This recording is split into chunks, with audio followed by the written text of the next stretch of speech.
Think and Grow Rich is one of the most influential books of all time in pointing the way to personal achievement, to financial independence, and to riches of the spirit beyond measurement in money. There has never been another book like it, nor ever can be. It was inspired by Andrew Carnegie, who disclosed his formula of personal achievement to the author, Napoleon Hill, many years ago. Carnegie not only made himself a multimillionaire, but he made millionaires of more than a score of men to whom he taught his secret. Another 500 wealthy men revealed the source of their riches to Napoleon Hill, who has spent a lifetime of research in bringing their message to people in all walks of life who are willing to give their thoughts, ideas, and organized plans in return for riches. The riches within your grasp cannot always be measured in money. There are great riches in lasting friendships, harmonious family relationships, sympathy and understanding between business associates, an inner harmony which brings peace of mind measurable only in spiritual values. The philosophy of Think and Grow Rich will prepare you to attract and enjoy these higher estates which always have been and always will be denied to all except those who are ready for them. Everyone desires to be rich, but not everyone knows what constitutes enduring riches. And most people believe riches to consist only in material things that money can buy. Now here is a list of the 12 things which constitute real riches. Number 1, a positive mental attitude. Observe that it heads the list. And second, sound physical health. And third, harmony in human relations. And fourth, freedom from fear. And fifth, the hope of future achievement. And sixth, the capacity for applied faith. And 7, willingness to share one's blessings with others. 8, to be engaged in a labor of love. 9, an open mind on all subjects toward all people. 10, complete self-discipline. 11, wisdom with which to understand people. And 12, financial security. Observe, if you will, with great benefit, the fact that money comes at the end of the list of the 12 things that make men rich. Be prepared when you begin to put the philosophy of Think and Grow Rich into action for a changed life which will not only ease the trials and stresses of living, but will also prepare you for the accumulation of material riches in abundance. In every chapter of this book, mention has been made of the money-making secret which has made fortunes for hundreds of exceedingly wealthy men whom I have carefully analyzed over a long period of years. If you are ready to put it to use, you will recognize this secret at least once in every chapter. I wish I might feel privileged to tell you how you will know if you are ready, but that would deprive you of much of the benefit you will receive when you make the discovery in your own way. As a final word of preparation, before you begin the first chapter, may I offer one brief suggestion which may provide a clue by which the Carnegie secret may be recognized. It is this: all achievement, all earned riches have their beginning in an idea. If you are ready for the secret, you already possess one half of it. Therefore, you will readily recognize the other half the moment it reaches your mind.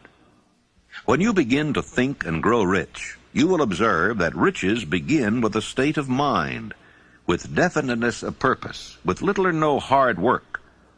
You and every other person ought to be interested in knowing how to acquire that state of mind which will attract riches. I spent 25 years in research because I too wanted to know how wealthy men became that way.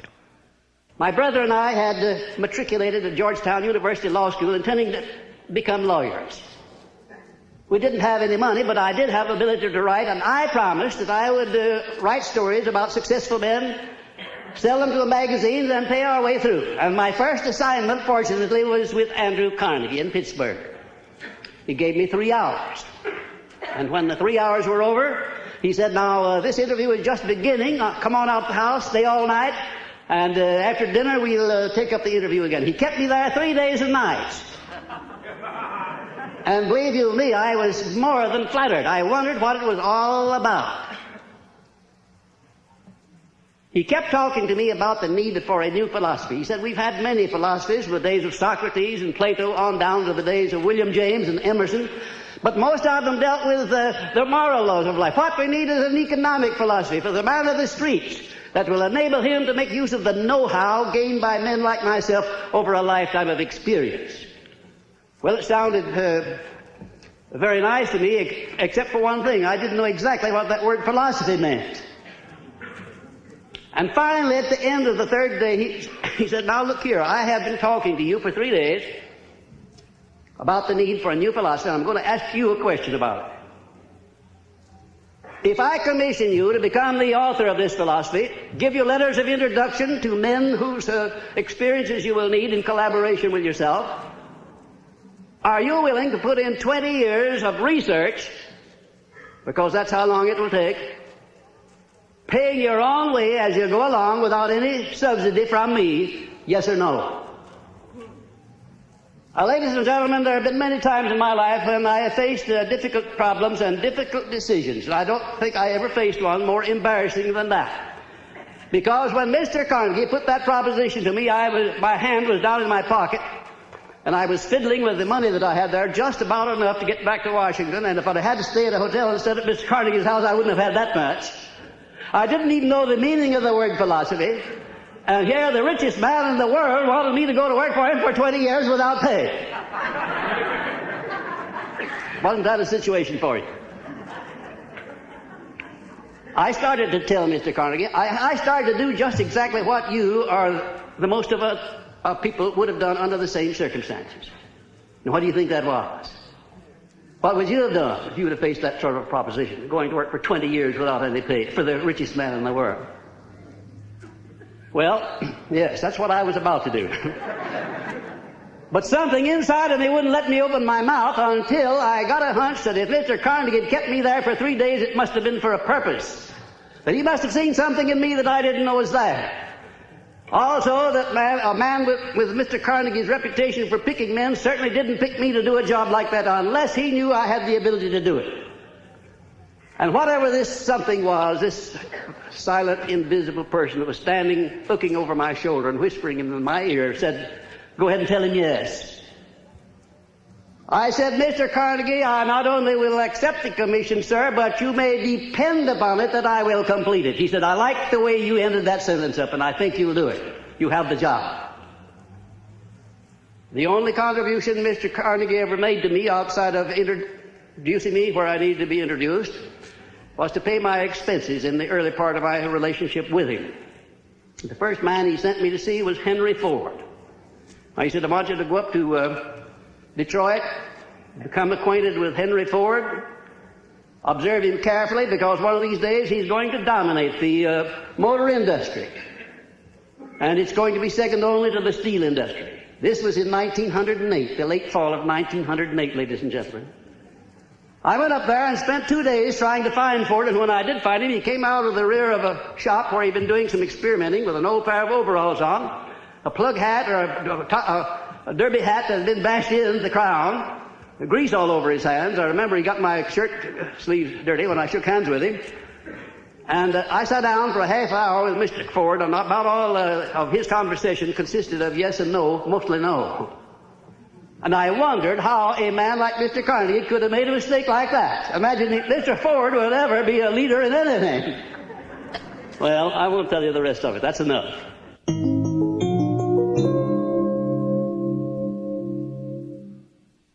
Desire.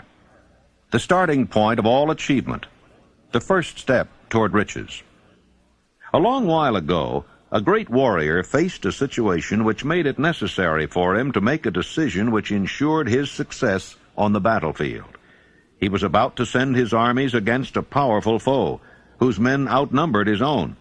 He loaded his soldiers into boats, sailed to the enemy's country, unloaded soldiers and equipment, then gave the order to burn the ships that had carried them. Addressing his men before the first battle, he said, "You see the boats going up in smoke. That means that we cannot leave these shores alive unless we win. We now have no choice. We win or we perish." They won. Every person who wins in an undertaking must be willing to burn his ships and cut all sources of retreat.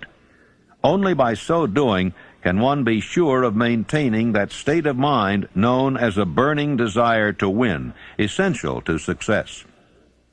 Every human being who reaches the age of understanding of the purpose of money wishes for it.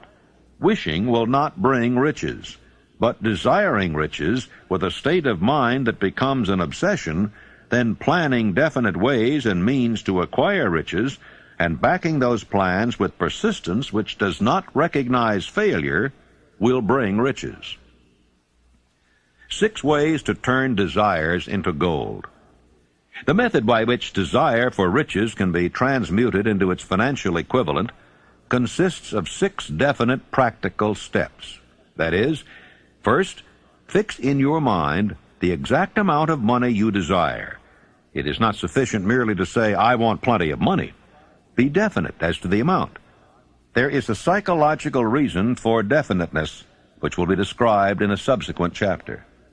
Second, determine exactly what you intend to give in return for the money you desire.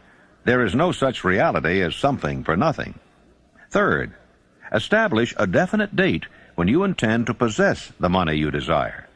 Fourth, create a definite plan for carrying out your desire, and begin at once, whether you are ready or not, to put this plan into action.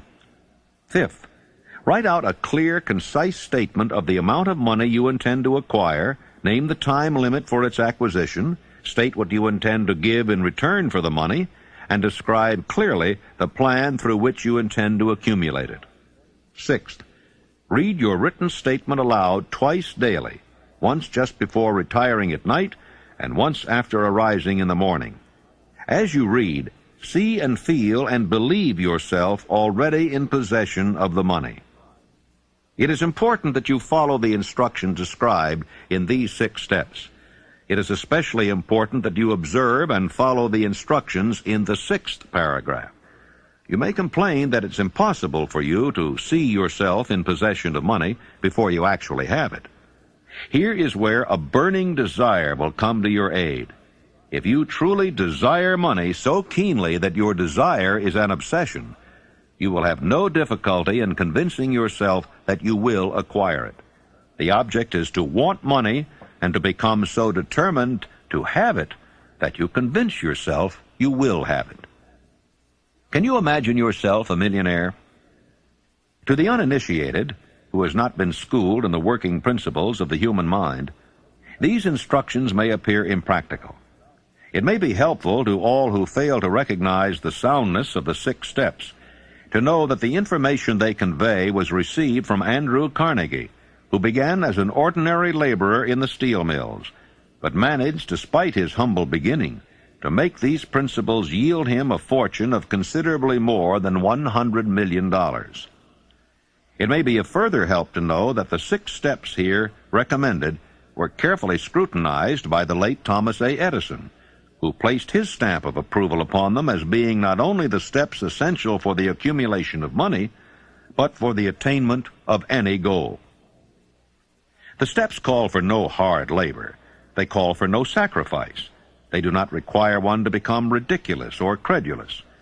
To apply them calls for no great amount of education. But the successful application of these 6 steps does call for sufficient imagination to enable one to see and to understand that accumulation of money cannot be left to chance, good fortune, and luck.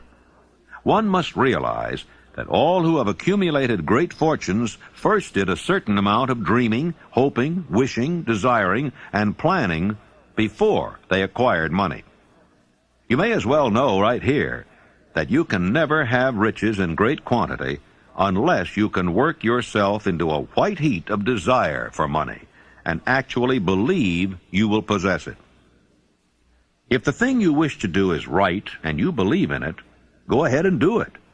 Put your dream across, and never mind what they say if you meet with temporary defeat, for they, perhaps, do not know that every failure brings with it the seed of an equivalent success.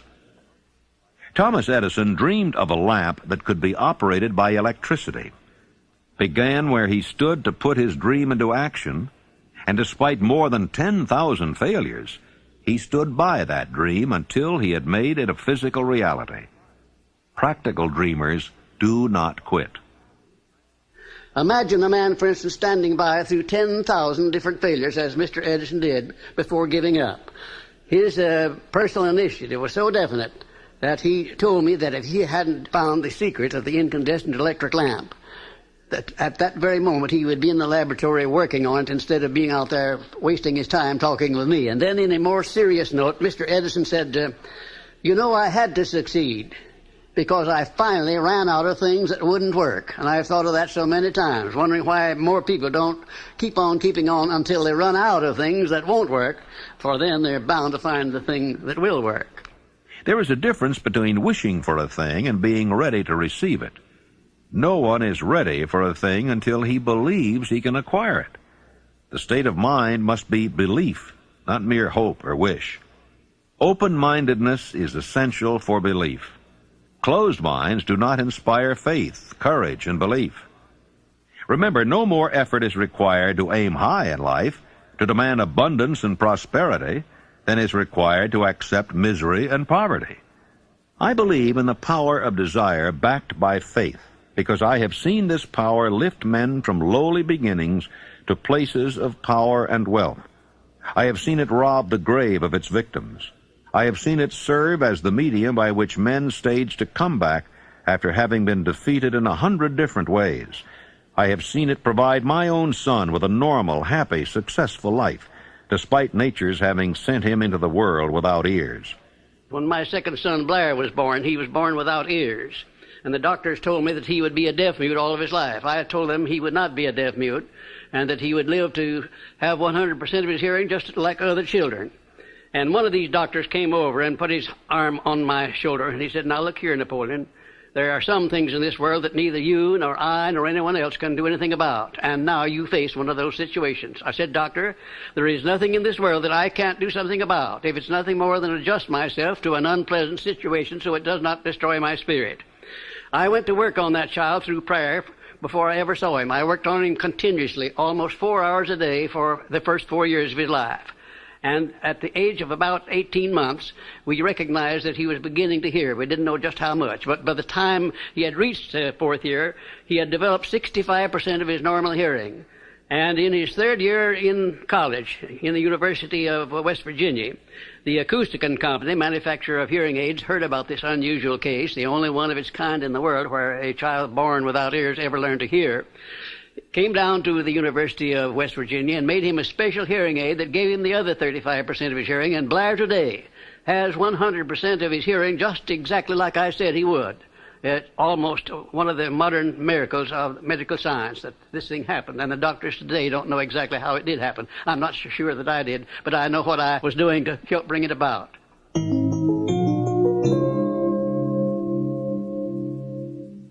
Faith is the head chemist of the mind.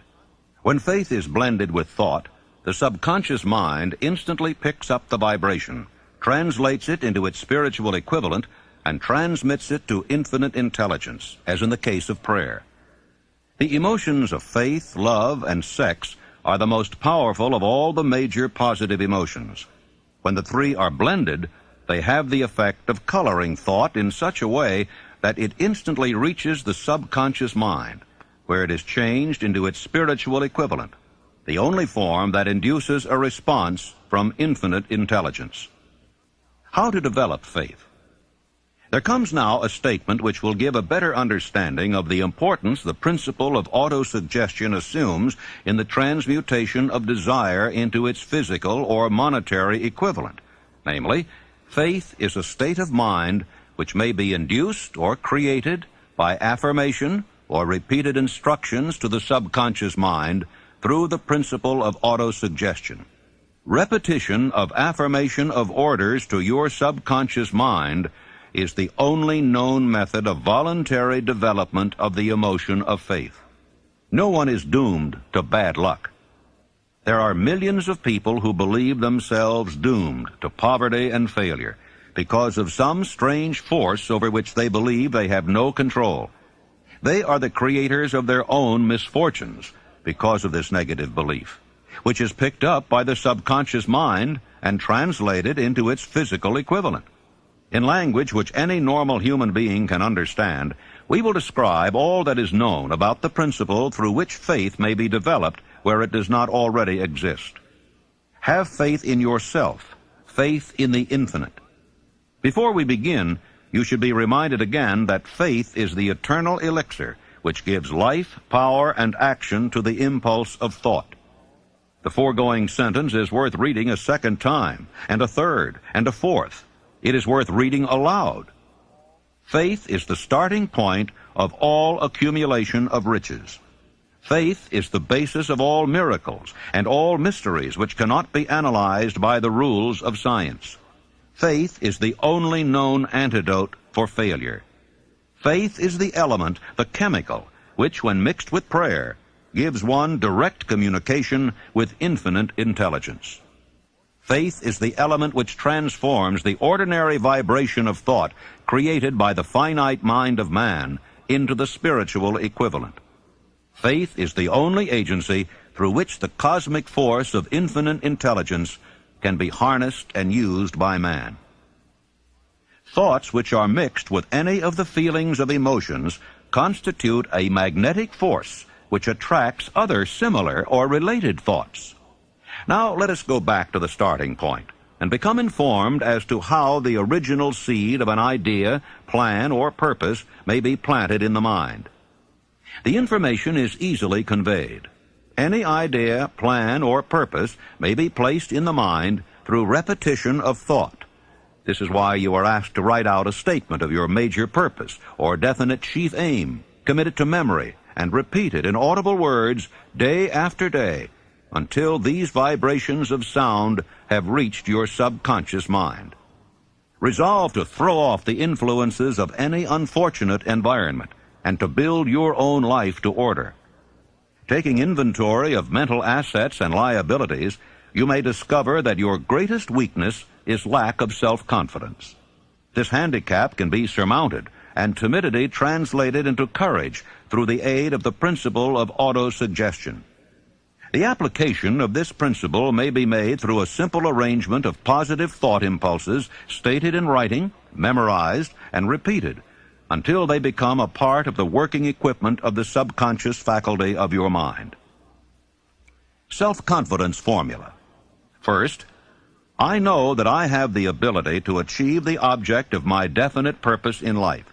Therefore, I demand of myself persistent, continuous action toward its attainment, and I here and now promise to render such action. Second, I realize the dominating thoughts of my mind will eventually reproduce themselves in outward physical action and gradually transform themselves into physical reality. Therefore, I will concentrate my thoughts for 30 minutes daily upon the task of thinking of the person I intend to become, thereby creating in my mind a clear mental picture. Third, I know through the principle of autosuggestion, any desire that I persistently hold in my mind will eventually seek expression through some practical means of attaining the object back of it. Therefore, I will devote 10 minutes daily to demanding of myself the development of self-confidence. Fourth, I have clearly written down a description of my definite chief aim in life, and I will never stop trying until I shall have developed sufficient self-confidence for its attainment. Fifth, I fully realize that no wealth or position can long endure unless built upon truth and justice. Therefore, I will engage in no transaction which does not benefit all whom it affects. I will succeed by attracting to myself the forces I wish to use and the cooperation of other people. I will induce others to serve me because of my willingness to serve others. I will eliminate hatred, envy, jealousy, selfishness, and cynicism by developing love for all humanity, because I know that a negative attitude toward others can never bring me success. I will cause others to believe in me because I will believe in them and in myself. I will sign my name to this formula, commit it to memory, and repeat it aloud once a day, with full faith that it will gradually influence my thoughts and actions so that I will become a self-reliant and successful person. The disaster of negative thinking. The subconscious mind makes no distinction between constructive and destructive thought impulses. It works with the material we feed it, through our thought impulses. The subconscious mind will translate into reality a thought driven by fear just as readily as it will translate into reality a thought driven by courage or faith. Like the wind which carries one ship east and another west, the law of autosuggestion will lift you up or pull you down, according to the way you set your sails of thought.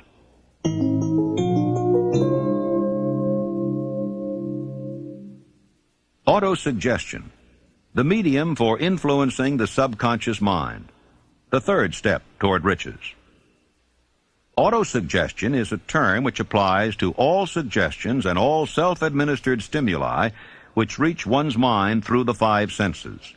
Stated in another way, autosuggestion is self-suggestion. It is the agency of communication between that part of the mind where conscious thought takes place, and that which serves as the seat of action for the subconscious mind. See and feel money in your hands. You were instructed in the last of the 6 steps described in the chapter on desire to read aloud twice daily the written statement of your desire for money, and to see and feel yourself in possession of the money. By following these instructions, you communicate the object of your desire directly to your subconscious mind in a spirit of absolute faith. Through repetition of this procedure, you voluntarily create thought habits which are favorable to your efforts to transmute desire into its monetary equivalent. Remember, therefore, when reading aloud the statement of your desire, through which you are endeavoring to develop a money consciousness, that the mere reading of the words is of no consequence unless you mix emotion or feeling with your words. Your subconscious mind recognizes and acts only upon thoughts which have been well mixed with emotion or feeling. Plain, unemotional words do not influence the subconscious mind. You will get no appreciable results until you learn to reach your subconscious mind with thoughts or spoken words which have been well emotionalized with belief. Do not become discouraged if you cannot control and direct your emotions the first time you try to do so. Remember, there is no such possibility as something for nothing. You cannot cheat, even if you desire to do so. The price of ability to influence your subconscious mind is everlasting persistence in applying the principles described here. You cannot develop the desired ability for a lower price. You and you alone must decide whether or not the reward for which you are striving, the money consciousness, is worth the price you must pay for it in effort. Your ability to use the principle of autosuggestion will depend very largely upon your capacity to concentrate upon a given desire until that desire becomes a burning obsession.